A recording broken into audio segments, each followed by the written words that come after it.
Hello class 10th, welcome to Zenith Guru. मैं हूं निकी पंडित और आज का हमारा टॉपिक है how metal and non metal react. Metal and non metal कैसे रिएक्ट करते हैं, कैसे वो बॉन्ड का फॉर्मेशन करते हैं, ये जानेंगे हम आज की क्लास में। So let's start today's class.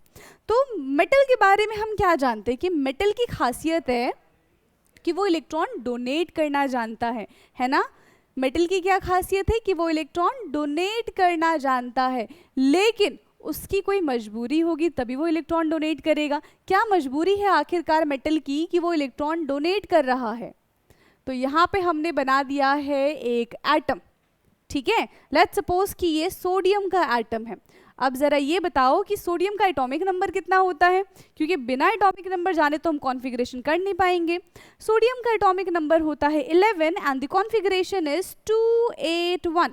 क्यों? क्योंकि फर्स्ट शेल में हम ज़्यादा से ज़्यादा 2 इलेक्ट्रॉन भर सकते हैं, सेकेंड शेल में हम 8 इलेक्ट्रॉन भर सकते हैं, थर्ड शेल में भी हम 8 इलेक्ट्रॉन भर सकते हैं, लेकिन इसके पास है ही नहीं तो भरेंगे कहाँ से हम।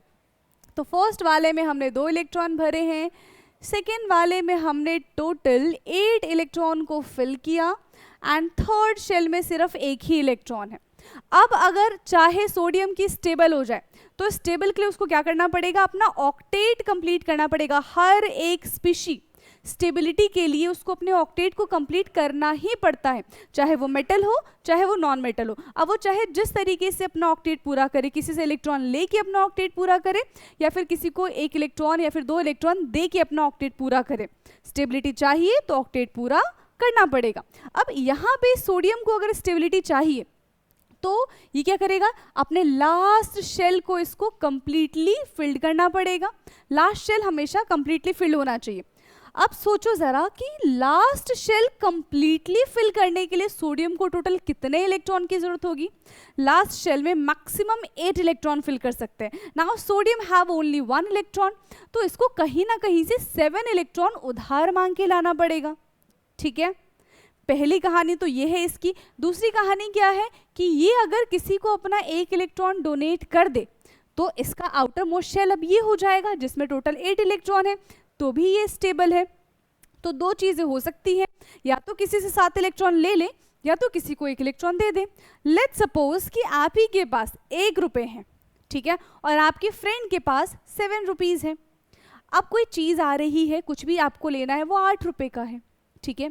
तो किसकी प्रोबेबिलिटी ज़्यादा होगी, आपके फ्रेंड की कि वो आपको 7 रुपये दे दे या फिर आपकी कि आप उसको 1 रुपये दे दो? ज़्यादा इजी कौन सा रहेगा, किसी के 7 रुपये उधार जाना और किसी का 1 रुपये उधार जाना?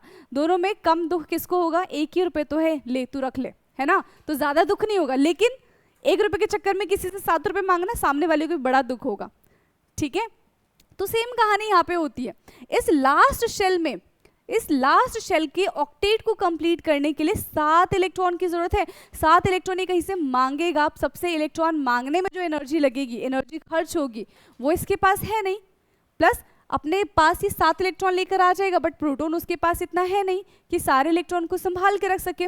फिर अनस्टेबिलिटी आ जाएगी, तो ये थक हार के क्या सोचता है, मैं स्टेबिलिटी के लिए अपना 1 इलेक्ट्रॉन दान दे दूंगा, मैं स्टेबिलिटी के लिए अपना 1 इलेक्ट्रॉन दे देता हूँ किसी को, ले जाओ मेरे इलेक्ट्रॉन। क्यों? क्योंकि मुझे तो स्टेबिलिटी चाहिए। तो यहाँ पे क्या मजबूरी थी मेटल की, जो अपना इलेक्ट्रॉन डोनेट करता है, मेटल को होना है स्टेबल और कुछ पाने के लिए कुछ खोना पड़ता है, तो मेटल ने अपना इलेक्ट्रॉन डोनेट कर दिया, ठीक है। तो अब सोडियम जो है, सोडियम ने अपना 1 इलेक्ट्रॉन डोनेट करके ये Na पॉजिटिव बन जाएगा, ठीक है। पॉजिटिव फील कर रहा है, क्यों? क्योंकि इसने अपना इलेक्ट्रॉन डोनेट कर दिया। जब हम किसी को ऐसे कुछ दान दे देते हैं ना, जब हम किसी को कुछ दे देते हैं तो कैसा फील होता है, ऐसे राजा महाराजा वाला, बहुत अच्छा लगता है। तो ऐसे इसको भी अच्छा लग रहा है, इसके ऊपर क्राउन आ गया, इसके ऊपर पॉजिटिव चार्ज आ गया। पहली कहानी आप ऐसे लर्न कर सकते हो। दूसरी कहानी क्या है कि इसने किसी को इलेक्ट्रॉन दिया है। इलेक्ट्रॉन खुद कैसा होता है, नेगेटिव होता है। अब अपने अंदर की नेगेटिविटी आप निकाल के किसी को दे दो तो नेगेटिविटी चली गई ना, आप कैसे फील करोगे, आप पॉजिटिव फील करोगे।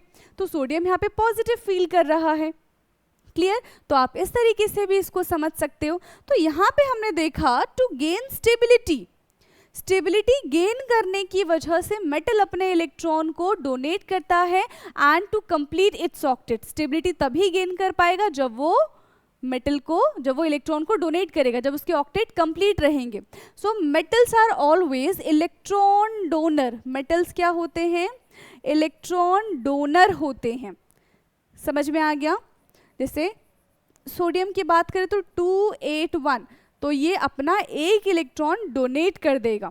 मैग्नीशियम की अगर हम बात करें तो 282। अब देखो लास्ट शेल में 2 इलेक्ट्रॉन है, ऑक्टेट कंप्लीट करने के लिए अब 6 इलेक्ट्रॉन चाहिए, तो किसी से 6 इलेक्ट्रॉन लेना, किसी को 2 इलेक्ट्रॉन देना, जो इजी होगा वो ये करेगा। और किसी से 6 इलेक्ट्रॉन उधार लेना में ज़्यादा एनर्जी लगेगा एज कम्पेयर टू किसी को 2 इलेक्ट्रॉन दे देना।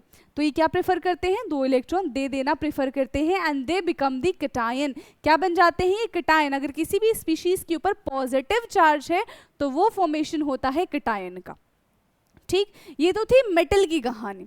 अब बात करते हैं हम नॉन मेटल की। नॉन मेटल की क्या कहानी है? नॉन मेटल की क्या मजबूरी है कि वो इलेक्ट्रॉन को एक्सेप्ट कर रहे हैं। तो फिर से हम बनाएंगे एक एटम। ठीक है, फिर से हमने एक एटम बनाया, ये हमने क्लोरीन का एटम ले लिया। क्लोरीन कितने नंबर पे आता है? क्लोरीन का एटॉमिक नंबर क्या है? क्लोरीन का एटॉमिक नंबर है 17 और इसका कॉन्फ़िगरेशन है 287। फिल करो इसको फटाफट से। 2, यहाँ पे 8, 1 2 3 4 5 6 7 8 and last shell contains 7 electron. 1 2 3 4 5 6 और 7। लास्ट शेल में टोटल 7 इलेक्ट्रॉन प्रेजेंट है। अब क्लोरीन को स्टेबल होने के लिए क्या चाहिए? ऑक्टेट कंप्लीट करना पड़ेगा क्लोरीन को स्टेबल होने के लिए। अब क्लोरीन के पास भी 2 चीज़ें, या तो वो किसी से 1 इलेक्ट्रॉन उधार ले ले और अपनी स्टेबिलिटी को पूरी कर ले, या तो किसी को 7 इलेक्ट्रॉन उधार दे दे और फिर अपनी स्टेबिलिटी को पूरी कर ले।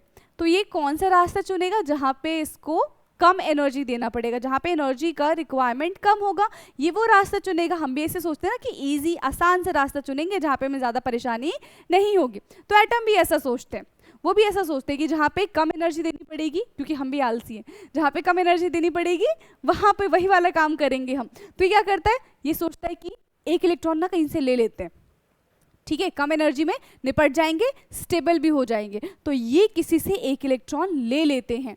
तो क्लोरीन ने क्या किया? 1 इलेक्ट्रॉन एक्सेप्ट करके ये बन गया क्लोरीन नेगेटिव। अब क्लोरीन कैसा बन गया? नेगेटिव बन गया। क्यों? क्योंकि उसको बहुत जल्दी थी कि किसी का 1 इलेक्ट्रॉन ले ले। इलेक्ट्रॉन क्या है? नेगेटिव एंटिटी है। जब हम किसी से इलेक्ट्रॉन लेंगे, जब किसी से हम नेगेटिव चीज लेंगे तो हम खुद भी कैसे हो जाएंगे? नेगेटिव हो जाएंगे। तो हो गया क्लोरीन यहाँ पे नेगेटिव। ठीक है, क्लोरीन क्या हो गया? नेगेटिव हो गया। प्लस दूसरा तरीका क्या बताया था? अगर हम किसी से कोई पैसे उधार लेते हैं तो हमारे ऊपर क्या हो जाता है? ऋण आ जाता है, उसका कर्ज हो जाते हैं, तो हम ऑलरेडी नेगेटिव थॉट्स में चल रहे होते हैं, तो इसके ऊपर नेगेटिव चार्ज आ गया। तो अब किसी भी तरीके से लर्न कर लो, मेटल की टेंडेंसी है कि वो इलेक्ट्रॉन डोनेट करेगा और पॉजिटिव चार्ज एक्वायर करेगा। नॉन मेटल की टेंडेंसी कि वो इलेक्ट्रॉन एक्सेप्ट करेगा, वही इलेक्ट्रॉन एक्सेप्ट करेगा जो मेटल ने दिए हैं। बाकी के इलेक्ट्रॉन कहाँ से आएंगे उसके पास? कहीं प्रेजेंट है क्या इलेक्ट्रॉन? नहीं, मेटल ने इलेक्ट्रॉन दिया, नॉन मेटल ने इलेक्ट्रॉन ले लिया, तभी तो इनके बीच में बॉन्ड बनेगा। ठीक है, तो यहाँ पे इसको स्टेबिलिटी के लिए क्या है? 1 इलेक्ट्रॉन चाहिए होगा और ये बन जाएगा क्लोरीन से क्लोराइड।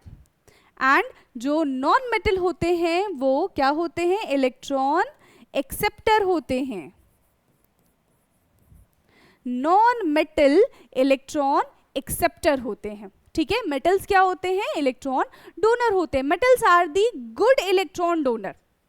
मेटल्स क्या होते हैं? Metals are the good electron donor and non metals are the good electron acceptor, and due to this they acquire the positive and negative charge, and positive and negative charge क्या होते हैं? एक दूसरे को attract करेंगे and finally they form the formula.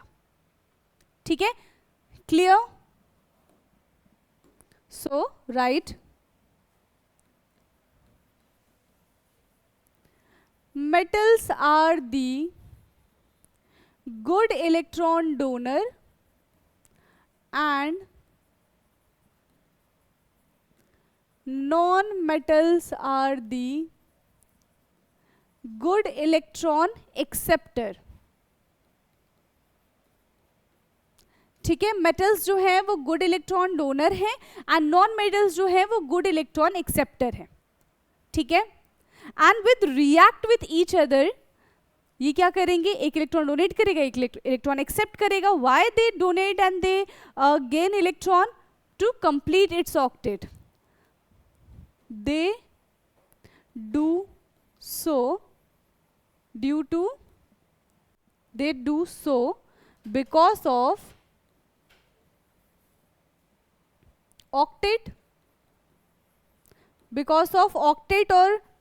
octet, to gain stability. ये octet के लिए करते हैं ये काम, ताकि इनके पास क्या आ सके, ताकि इनके पास स्टेबिलिटी आ सके. ठीक है. And due to this metal have positive charge, that is cation, and non-metal have negative charge, that is anion. Due to this metal acquire positive charge, that is cation, and non-metal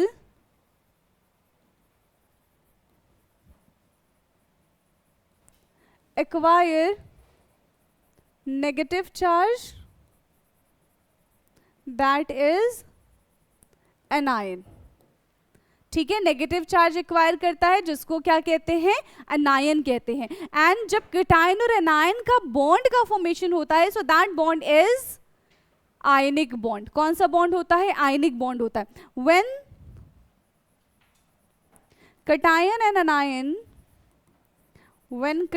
and anion attract each other,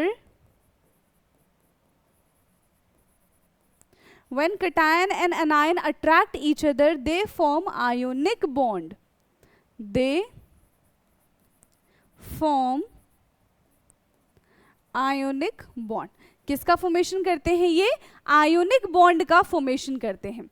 for example देखते हैं ionic bond का formation कैसे होता है. यहाँ पे Na है, last shell, Na के लास्ट शेल में कितने इलेक्ट्रॉन्स होते हैं, एक इलेक्ट्रॉन है, तो इसको हम ऐसे डॉट से रिप्रेजेंट कर रहे हैं. ठीक है. फिर क्लोरीन के लास्ट शेल में कितने हैं, 1 2 3 4 5 6 7. क्लोरीन को अपना ऑक्टेट कंप्लीट करना है, तो ये सोडियम से एक इलेक्ट्रॉन उधार ले लेगा. जब इसने सोडियम से एक इलेक्ट्रॉन उधार लिया तो क्या बन जाएगा, सोडियम के ऊपर पॉजिटिव चार्ज एंड क्लोरीन के ऊपर नेगेटिव चार्ज. इनके बीच में जो बॉन्ड है दैट इज आयोनिक बॉन्ड. इनके बीच में जो बॉन्ड है वो कौन सा बॉन्ड है, इस बॉन्ड को हम आयोनिक बॉन्ड कहते हैं. ऐसे ही MgCl2 का फॉर्मेशन आप देख लो. यहाँ पे Mg है और यहाँ पे 2 क्लोरीन है. मैग्नीशियम के पास 2 इलेक्ट्रॉन प्रेजेंट होते हैं लास्ट शेल में, and chlorine have only 1 electron at their last shell. ठीक है.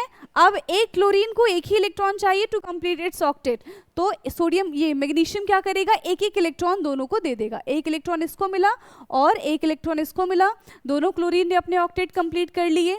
यहाँ पे क्या आ जाएगा, Mg2 positive, Cl negative and Cl negative. यहाँ से क्या बन जाएगा, मैग्नीशियम क्लोराइड बन जाएगा. So how metal and non metal react, पता चल गया. इस तरीके से metal and non metal react करते हैं. सो ये था हमारा आज का टॉपिक. आई होप कि आपको सारी चीज़ें बहुत अच्छे से क्लियर हुई होंगी, सारी चीज़ें समझ में आई होंगी. ऐसे ही इन्फॉर्मेटिव वीडियोस के लिए आप हमारे चैनल को सब्सक्राइब कर सकते हैं. मिलेंगे हम नेक्स्ट क्लास में न्यू टॉपिक के साथ. तब तक पढ़ते रहिए. Thank you so much.